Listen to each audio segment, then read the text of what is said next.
It's me Isha और आज हम लोग स्टार्ट करने वाले हैं क्लास 8 की साइंस का chapter number 16 which is light introduction part 2। तो हमने पार्ट 1 कंप्लीट कर दिया है, इंट्रोडक्शन ऑफ लाइट। इसमें हमने बहुत इंपॉर्टेंट कॉन्सेप्ट्स देखे हैं इस चैप्टर के। ऑलमोस्ट जितने भी इंपॉर्टेंट एकदम मेन नए कॉन्सेप्ट्स थे ना, वो हमने पार्ट 1 में क्लियर किए थे। That was diffuse light, diffuse reflections, है ना, डिफ्यूज रिफ्लेक्शंस। उसके बाद हमारे जो प्लेन रिफ्लेक्शंस होते हैं, नॉर्मल रिफ्लेक्शंस कैसे होते हैं, हम उनके बारे में हमने लॉज ऑफ रिफ्लेक्शंस भी देखे थे, टू लॉज ऑफ रिफ्लेक्शंस देखे थे। ठीक है, सो यहाँ पे अब हम लोग करने वाले हैं कुछ दूसरे टॉपिक्स। ठीक है, तो आज के हमारे सेशन का, आज के इंट्रोडक्शन पार्ट 2 का हमारा पहला टॉपिक है that is reflected ray can be reflected again. क्या रिफ्लेक्टेड रे जो होता है, मान लो आप क्या देख रहे हो अपने मिरर में, अपनी रिफ्लेक्शंस देखते हो, है ना। जब लाइट आपके मिरर को टकराती है तब एक रे आपकी आंखों में घुसती है, जिसकी वजह से क्या होता है, आप अपने रिफ्लेक्शंस को देख पाते हो, है ना। तो मान लो आप इस वाले मिरर को हटा देते हैं, तो ये क्या है, एक कैंडल है। और अगर हम कैंडल को एक मिरर के सामने रखेंगे तो नॉर्मल सी बात है, क्या दिखेगा हमें, एक कैंडल ही दिखेगा। लेकिन अगर हम क्या करें, अगर हम इसके पीछे भी एक मिरर रख दें, एक कैंडल बीच में रखो, आप लोग ये घर में ट्राई कर सकते हैं, दैट इज़ वेरी इजी। ठीक है, तो कैंडल आप लाइट अप करो। ओके, दो आपके पास अगर मिरर है, नहीं है तो क्या करो, आपके घर में जहाँ पे एक मिरर है वहाँ पे कैंडल लेके खड़े हो जाओ, बस पीछे से एक मिरर उसको डाल दो। ठीक है, ये आप करो, एक कैंडल लो, दो मिरर उसके साइड में रख दो। देन आप क्या देखोगे ना, देन आप ये देखोगे कि जो पहला वाला हमारा मिरर है, दोनों मिरर में क्या होगा ना, पहली बार तो कैंडल ही रिफ्लेक्ट होंगे, दूसरी बात कि मल्टीपल कैंडल रिफ्लेक्ट होंगे, मतलब कैंडल के अंदर कैंडल, कैंडल के अंदर कैंडल, बहुत सारे कैंडल अंदर रिफ्लेक्ट होते रहेंगे, एकदम कंटिन्यूस अंदर रिफ्लेक्ट होते रहेंगे। ठीक है, कैंडल के अंदर कैंडल, बहुत सारे कैंडल रिफ्लेक्ट होते रहेंगे। ठीक है, तो यहाँ पे देखो, मैं आपको एक पिक्चर दिखा रही हूँ, यहाँ पे आप पिक्चर देख सकते हो ना।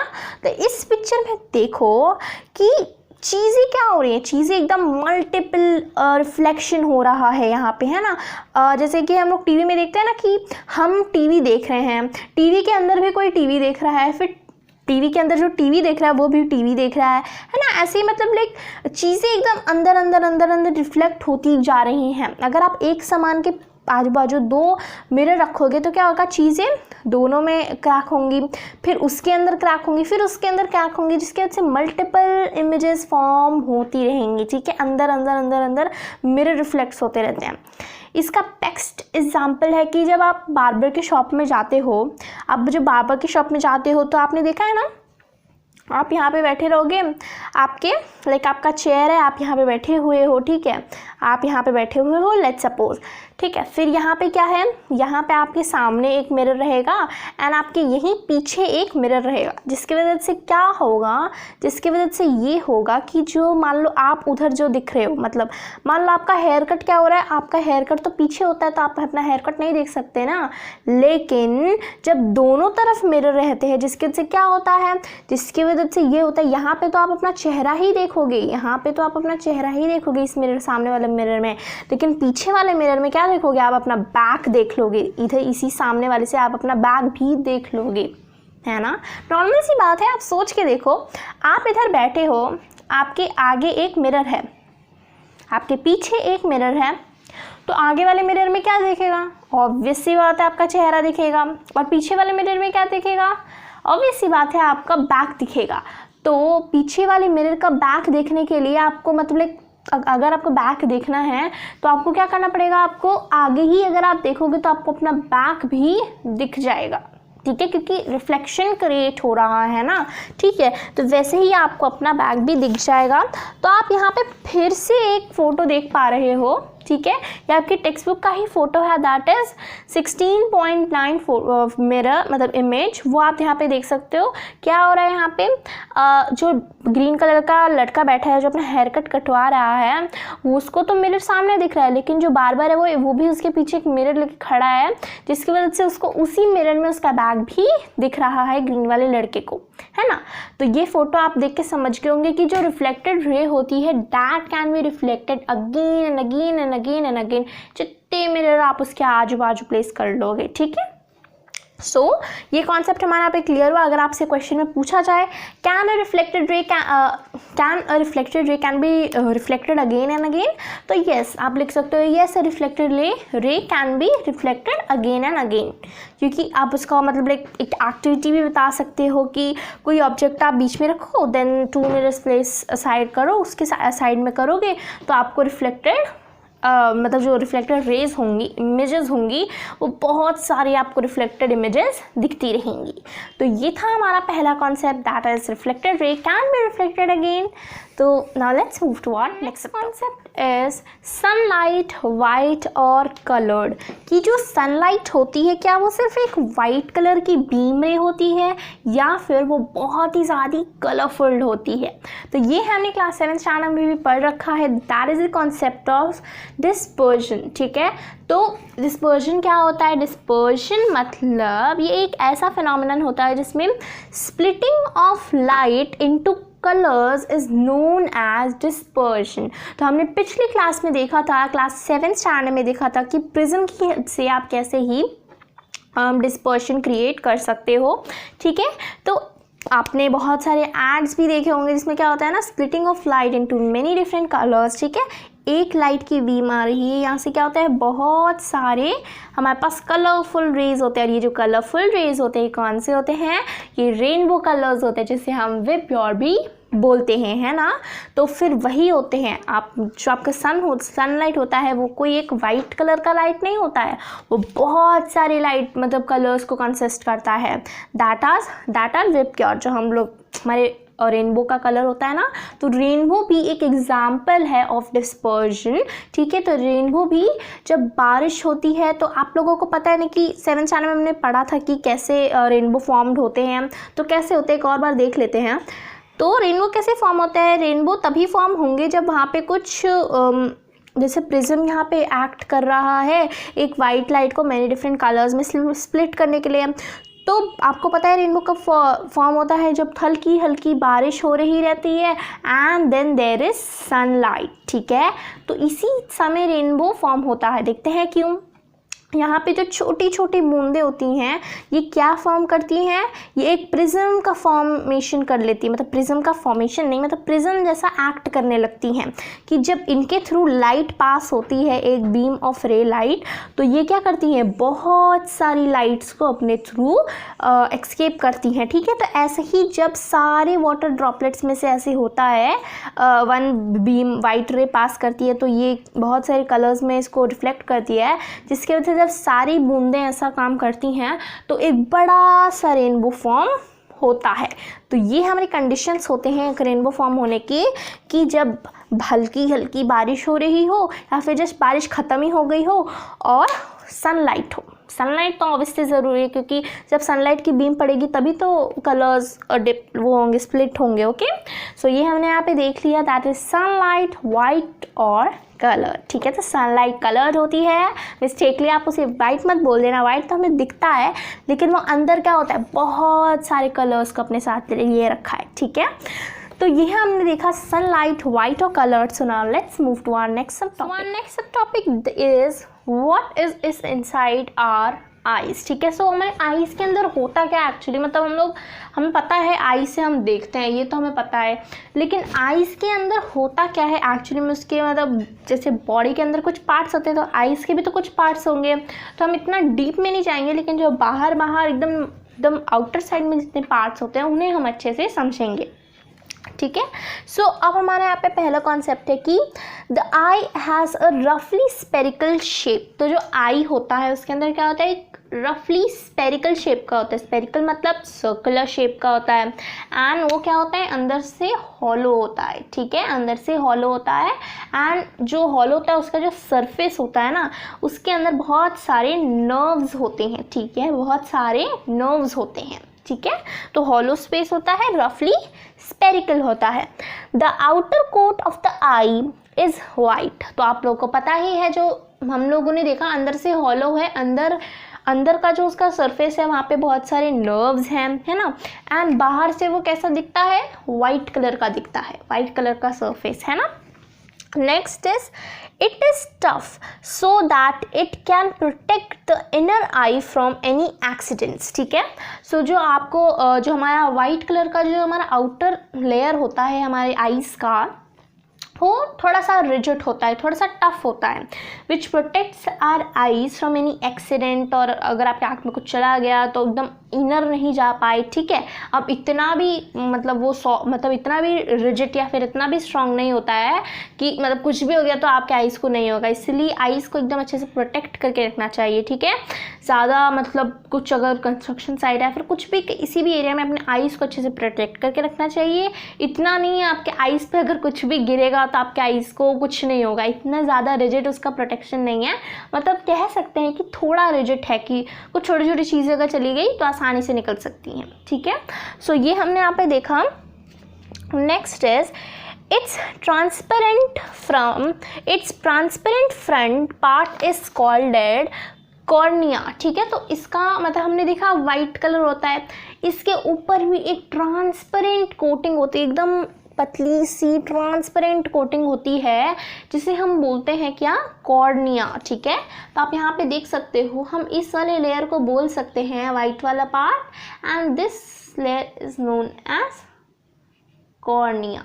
तो कॉर्निया होता है एक ट्रांसपेरेंट जेली लाइक स्ट्रक्चर जो हमारे हमारा जो आईज होता है उसको और बाहर से प्रोटेक्शन करता है, ठीक है।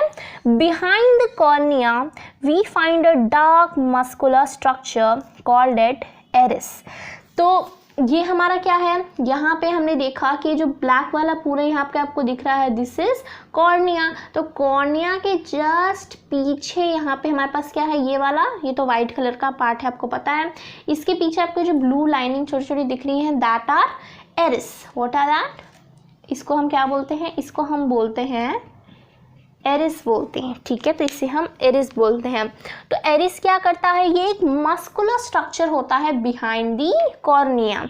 आपके टेक्स्ट बुक में आपको एक चीज़ बताते हैं, आपके टेक्स्ट बुक में 205 पेज पे आपका सेशन स्टार्ट हो रहा है, what is inside our eyes. आप वहाँ से लेकर आपका जहाँ तक आई का डायग्राम बनाया ना, वहाँ तक जितनी भी चीज़ें लिखी है आप उसको अच्छे से नोट डाउन कर लो, और वो आप लर्न कर लोगे तो आपको what is inside our eyes अच्छे से समझ में आ जाएगा, ठीक है। तो मैं आपको रिकमेंड करूँगी 205 पेज और 206 पेज को आप पढ़ सकते हो अच्छे से आईज़ के बारे में जानने के लिए, ओके। वैसे तो मैं आप बता ही रही हूँ, लेकिन आपको रिटन में अच्छे से लिखना है, पैराग्राफ बना के खुद से नोट्स, तो आप उन दोनों पेजेस को प्रेफर कर सकते हो। तो नेक्स्ट हमारा है, in the iris there is a small opening called at the pupil, ठीक है। एरिस के अंदर देखो, आप इसको मैं थोड़ा अच्छे से बना देती हूँ बाहर। ये हमारे पास है दूसरा लेयर, देन हमारे पास यहाँ पे क्या है, एक ब्लू कलर की लाइनिंग है, ये एरिस है हमारे पास, एंड इसके अंदर आपके पास क्या है, इसके अंदर हमारे पास है अ स्मॉल ओपनिंग। इसके अंदर एक हमारे पास स्मॉल ओपनिंग होती है, जिसे हम क्या बोलते हैं, इस स्मॉल ओपनिंग को हम बोलते हैं प्यूपिल, ठीक है। क्या बोलते हैं स्मॉल ओपनिंग को, प्यूपिल बोलते हैं, ठीक है। प्यूपिल में नाम सुना हुआ आपको पता चल रहा होगा। तो एरिस के पीछे एक स्मॉल ओपनिंग होती है जिसे हम प्यूपिल बोलते हैं। The size of the pupil is controlled by the iris, ठीक है। तो जो प्यूपिल का साइज होता है कि कब उसे छोटा होना चाहिए, कब उसे बड़ा होना चाहिए, वो कौन कंट्रोल करता है, एरिस कंट्रोल करता है। अब एरिस को ऐसे कंट्रोल करने की क्या ज़रूरत पड़ गई, आईज़ को ऐसे ही ओपन रहने दो, मतलब प्यूपिल को ऐसे ही खुला रहने दो, नहीं। क्यों खुला रहने दो, जब आप सोते हो तो आपकी आंखें होती हैं वो खुली रहती हैं, नहीं, आपकी जो इरिस होती हैं वो इसे क्लोज कर देती हैं। एंड कब कब क्लोज करती है, मान लो अगर एकदम सनलाइट को आपने एकदम पास से देख रहे हो तो आप देखते नहीं हो, हम लोग नॉर्मली कैसे देखते हैं, ऐसे देखते हैं, लेकिन जब आप सनलाइट के पास जाओगे तो आपकी आईज एकदम ऐसे हो जाती है, एकदम आप थोड़ा सा इसे अपने आईज को स्क्वीज करके देखते हो ना, जिसके वजह से ये कैसा होता है, एक नेचुरल थिंग है जो आपकी आईज़ की जो ओपनिंग होती है उसको एकदम छोटा कर देती है। क्योंकि अगर आपकी आईज़ इतनी बड़ी खुली रहेंगी और इसके अंदर इतना ज़्यादा तेज़ बीम ऑफ लाइट घुसेगा अंदर, तो आपकी आईज़ को डैमेज हो सकता है। लेकिन अगर इतनी छोटी ओपनिंग रहेगी आपकी आईज़ की और अगर इसके अंदर कुछ घुसेगा बीम ऑफ रे, तो वो अंदर अच्छे से पहुँच नहीं पाएगा, इसीलिए कंट्रोल करती है इरिस, ओके। नेक्स्ट, वो वाइड कब खोलती है, मतलब छोटा भी कर देती है कभी कभी प्यूपिल को, क्योंकि अगर बहुत ज़्यादा तेज़ लाइट है, और वो उसे बढ़ा भी देती है, इसकी साइज़ को इनलार्ज भी कर देती है। कब?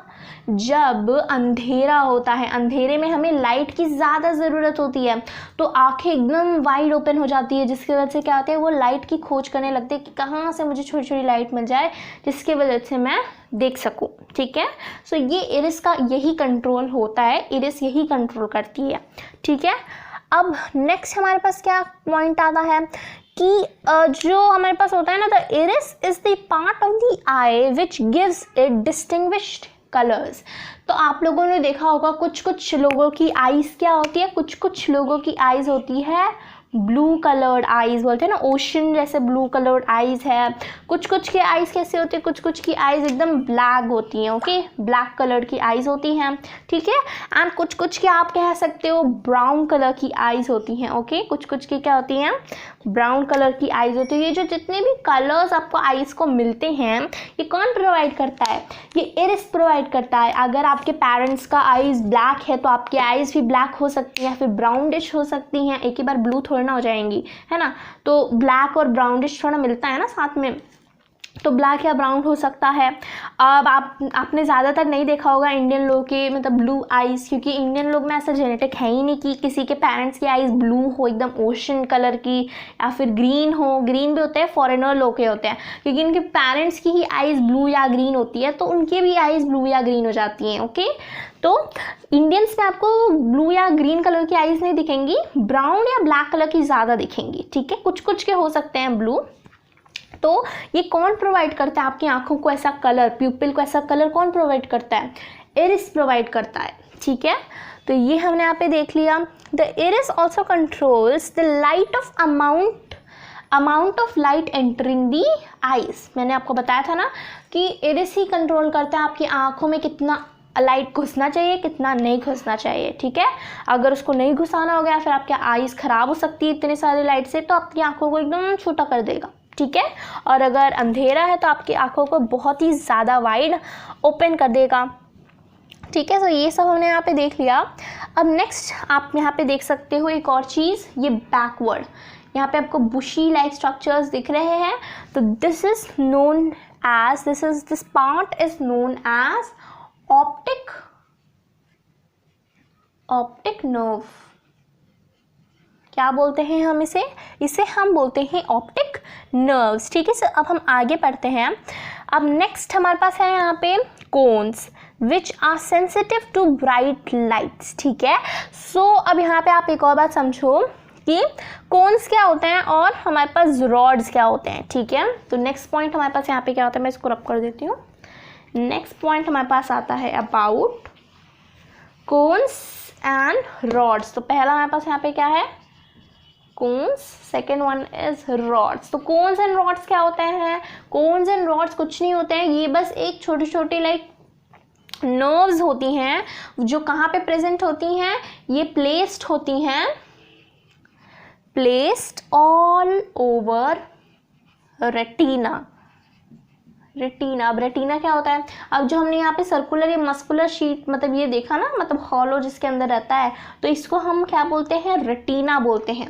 जैसे मैंने बोला ना कि ये जो स्पेरिकल शेप्ड होता है, इसके अंदर के सरफेस में बहुत सारे नर्व्स होते हैं। तो ये कौन कौन से नर्व्स होते हैं, कॉन्स एंड रॉड्स होते हैं, ये मतलब जितने भी नर्व्स होते हैं अंदर, और इसको हम क्या बोलते हैं, रेटिना बोलते हैं। ओके, तो आप समझते हैं कि कॉन्स और रॉड्स करते क्या हैं। मैंने जैसे बताया था सरफेस पे पूरे नर्व्स होते हैं, तो कॉन्स और रॉड्स करते क्या हैं एक्चुअल में। तो जो कॉन्स होते हैं, यहाँ पे हमारे पास कॉन्स होते हैं, वो क्या करते हैं, which are sensitive to bright and colours. तो ये जो कॉन्स होते हैं, ये क्या होते हैं, बहुत ही ज़्यादा सेंसिटिव होते हैं। किससे, बहुत ही ज़्यादा सेंसिटिव होते हैं ब्राइट लाइट एंड कलर से सेंसिटिव होते हैं। ठीक है, ब्राइट लाइट और उनके कलर से सेंसिटिव होते हैं। ठीक है, इसका मतलब ये हमें ये बताती है कि अगर ब्राइट लाइट कुछ भी आए तो बहुत ज़्यादा सेंसिटिव होते हैं। ये एरिस को बोलते हैं कि प्लीज़ अपनी आँखों को बंद कर लो क्योंकि बहुत ज़्यादा ब्राइट लाइट आ रही है, बहुत ज़्यादा कलर आ रहा है, ठीक है। तो ये जो मतलब ये जितने भी हमारे पास कोन्स होते हैं ये क्या करते हैं, ये इरिस को बताते हैं कि बहुत ज़्यादा ब्राइट लाइट होती है, क्योंकि सेंसिटिव होते हैं ब्राइट लाइट से, तो इन्हें पता चल जाता है कि कब ब्राइट लाइट आ रही है, बहुत ज़्यादा कलरफुल लाइट आ रही है, ठीक है। तो ये इरिस को बताते हैं कि प्लीज़ आँखों को थोड़ा छोटा कर लो, जिसकी वजह से आँखों में ज़्यादा ब्राइट लाइट और कलर ना घुसे। अब डायरेक्टली थोड़ा ना बोल के बता देंगे कौन इरिस को कि ब्राइट लाइट आ रही है, बंद कर लो आँखें, ऐसे थोड़ा ना बोलेंगे। तो अब ये जितने भी कोन्स होते हैं ना, और ये जो रॉड्स होते हैं, पहले रॉड्स का भी देख लेते हैं, उसके बाद आगे बताते हैं कि ये कैसे बताते हैं।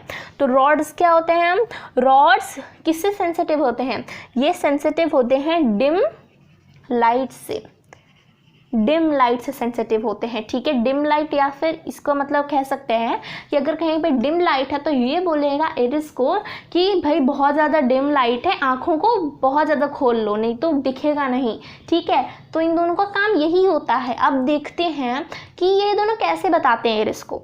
अब मैंने बताया था कि इसका जो सरफेस होता है यहाँ पे बहुत सारे नर्व्स होते हैं, ठीक है। ये जो नर्व्स होते हैं ये कौन से नर्व्स हैं, ये कौन सा रॉड्स हैं।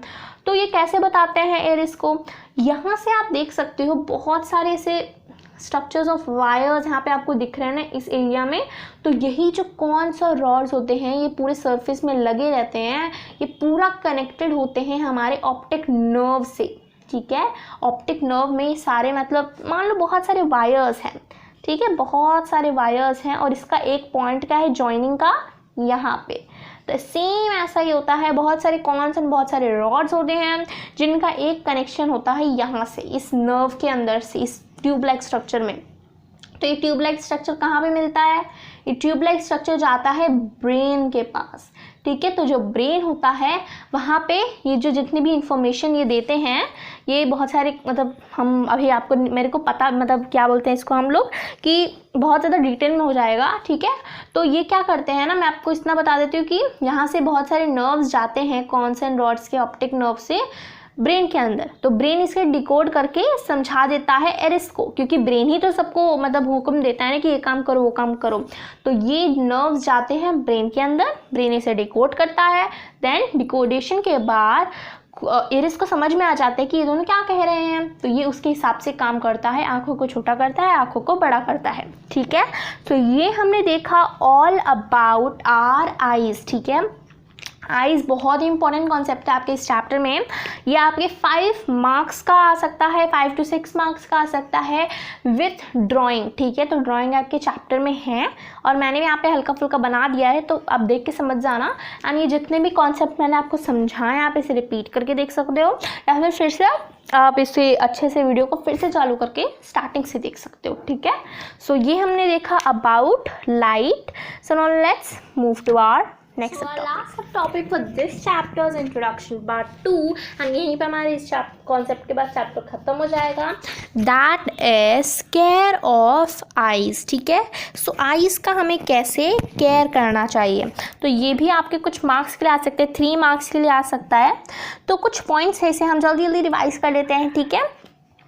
तो फर्स्ट पॉइंट हमारे पास यहाँ पे क्या है, first point is if advisable use suitable spectacles. अगर आपको एडवाइस किया जा रहा है कि आपको नहीं दिखाई दे रहा है, कुछ प्रॉब्लम है आपको, या फिर आप स्कूल में जाते हैं आपको ब्लैक बोर्ड में कुछ प्रॉब्लम हो रही है, तो इट इज़ एडवाइजेबल कि आपको अपने जितने भी ग्लासेस अगर आपको प्रोवाइड कर रहे हैं आपके पेरेंट्स, आपको पहन लेना चाहिए, ठीक है। तो अगर देखो, अगर आप ग्लासेस भी अच्छे से रेगुलर पहनोगे, उसके से क्या होता है, उसकी वजह से ये हो जाएगा कि आपके आईज़ को भी ठीक होने के चांसेस बढ़ जाते हैं, ठीक है। तो आपको रेगुलर पहनना चाहिए, और अगर आपको कोई एडवाइस करे तो आपको सूटेबल स्पेक्टिकल्स ही पहनने चाहिए। ऐसा नहीं कि फैशन के लिए कोई भी पावर का आप पहन सकते हो, या फिर किसी का भी आप स्पेक्टिकल पहन सकते हो, या फिर अगर आपको कुछ आई में प्रॉब्लम नहीं है तो आप किसी के भी स्पेक्टिकल्स रखें, तो आप फैशन के लिए नहीं पहनो, क्योंकि आपको भी आई में प्रॉब्लम हो जाएंगी, ठीक है। So this is our first point. Second, too little or too much light is bad for eyes. Insufficient light causes eye strain and headache. तो फिर अगर आपके मतलब अगर आप पढ़ रहे हो वहाँ पे लाइट कम है तो आपको लाइट अच्छे से ऑन करनी चाहिए। ज़्यादातर आप कोशिश करो कि एकदम ट्यूबलाइट के अंदर, एकदम ब्राइट लाइट के अंदर पढ़ो, ऐसे नहीं कि लैंप लेके पढ़ लो। अगर लाइट है आपके घर में तो लैंप भी लेने की ज़रूरत नहीं है, लाइट है तो लाइट ऑन करके पढ़ो। ओके, तो सूटेबल लाइट लेना चाहिए। टू लाइट या फिर बैड लाइट, एकदम कम लाइट भी सूटेबल नहीं है, ठीक है। सेकेंड पॉइंट ये हो गया हमारे पास। थर्ड पॉइंट हमारे पास ये है कि डू नॉट लुक एट सन और अ पावरफुल लाइट डायरेक्टली। ये तो हमको सब लोग बताते हैं कि सन है तो डायरेक्ट आप सन के सामने जाके देखने मत लगो सन को। आप सन को जाके देखने मत लगो, जिसकी वजह से क्या होगा, आपकी आँख भी ख़राब हो सकती है, क्योंकि सन के अंदर से बहुत सारी powerful rays, beams and radiations निकलते हैं, जिसकी वजह से आपकी आँखें ख़राब हो सकती है। तो डायरेक्टली तो देखने भी नहीं चाहिए, हम देखने की ज़रूरत ही क्या है, तो इसलिए नहीं देखना चाहिए आपको डायरेक्टली सन को। ओके, नेक्स्ट हमारे पास ये यहाँ पे एक और कॉन्सेप्ट आता है। Third topic clear. Next is never rub your eyes if particles of dust goes in your eyes, wash your eyes with clean water.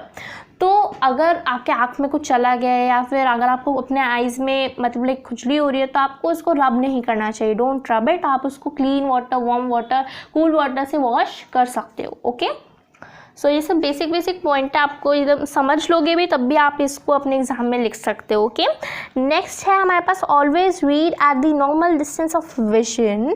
आपको मतलब एक और विजन का भी एक डिस्टेंस होता है, ठीक है, ये हमारा लास्ट टॉपिक है। विजन का एक डिस्टेंस होता है। आपके पास बुक इधर रखा हुआ है तो ज़रूरी नहीं है आप बुक के एकदम आँखों के मतलब बुक को एकदम अपने आँखों के सामने ला के पढ़ लो। मान लो बुक इधर है तो आप इधर से देखो, ठीक है, थोड़ा ऊपर से देखो, थोड़ा हाइट से देखो। ओके, ऐसा नहीं कि बुक को अपने आँखों के सामने ला के पढ़ लो। ओके, तो एक सूटेबल डिस्टेंस ऑफ विजन होता है। सूटेबल डिस्टेंस ऑफ विजन हम लोग कह सकते हैं, फॉर एग्जांपल बहुत सारे मेडिकल टेस्ट में यूज़ किया जाता है। आपके पास जो एकदम हमारे पास एक होता है ना 15 सेंटीमीटर वाला स्केल होता है ना, एक 15 सेंटीमीटर वाला स्केल होता है और एक किसका होता है, एक होता है हमारे पास 30 सेंटीमीटर वाला स्केल, ठीक है। तो जो 30 सेंटीमीटर वाला स्केल होता है उसका आप अपने बुक के ऊपर रखो, जहाँ तक वो 30 सेंटीमीटर वाला स्केल आता है उसके ऊपर से आपको देखना चाहिए, ठीक है। तो ये एक होता है विजन का डिस्टेंस, नॉर्मल आप इसको देख सकते हो। अगर आपके पास 30 सेंटीमीटर वाला स्केल है जो छोटे वाले स्केल का डबल होता है बस, ठीक है, वो आप जितना डिस्टेंस पे आएगा ऊपर से उसी डिस्टेंस को आपको देखना चाहिए, ठीक है। तो ये था हमारा केयर ऑफ आईज, ठीक है। आईज के क्या क्या प्रिकॉशन आपको लेने चाहिए आई के केयरिंग के लिए, ये हमारे सारे मतलब इंपॉर्टेंट पॉइंट्स थे। 3 मार्क्स के आ सकते हैं हम, 5 to 6 पॉइंट्स है इसमें। ओके, तो ये हमने देखा है यहाँ पे केयर ऑफ आइज। तो यहीं पे हमारे चैप्टर ख़त्म होता है, क्लास 8 के साइंस का चैप्टर नंबर 16 लाइट का इंट्रोडक्शन। एंड प्लीज़ मेरे चैनल को सब्सक्राइब कर दीजिए और बेल आइकन दबा दीजिए, जिससे आने वाली सारी वीडियो की नोटिफिकेशन आपको जल्द से जल्द मिल जाए। और अगर आपकी वीडियो अच्छी लगती है तो इस वीडियो को लाइक कीजिए और अपने फैमिलीज़ और फ्रेंड्स के साथ इस वीडियो को शेयर कीजिए। Thank you.